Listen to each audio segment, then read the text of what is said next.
Microsoft a finalisé aujourd'hui le rachat de Nokia pour 5 milliards d'euros. Depuis l'été dernier, le chiffre d'affaires de la marque finlandaise, emblématique des premiers téléphones portables grand public, dégringole. Ces téléphones qui sont d'ailleurs devenus depuis quelques années des accessoires vintage. Sophie Cambra.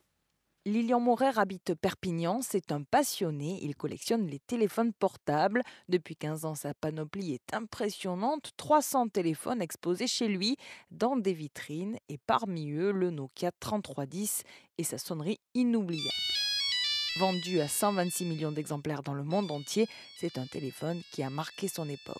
Ce que représentait le 3010, c'était une évolution puisque déjà on était sur du GSM, donc c'était le réseau de deuxième génération et plus le Radiocom 2000, donc c'était du numérique et surtout il était très costaud, très lourd et on pouvait le laisser tomber par terre sans que, contrairement au téléphone d'aujourd'hui, ça casse en mille morceaux. Et justement, des sociétés ont senti l'affaire, comme le site internet 3310.com. On y trouve pour quelques dizaines d'euros le fameux téléphone tout beau, tout propre. Maria Volokov, la gérante.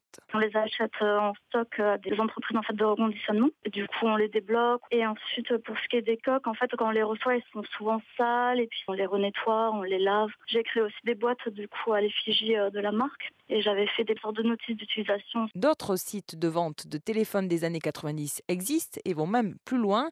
Ils remettent au goût du jour nos vieux téléphones mobiles avec des coques flashy et des composants recyclables. Il est 19h10 sur France Info. Bernard Thomasson. Microsoft a finalisé aujourd'hui le rachat de Nokia pour 5 milliards d'euros. Depuis l'été dernier, le chiffre d'affaires de la marque finlandaise, emblématique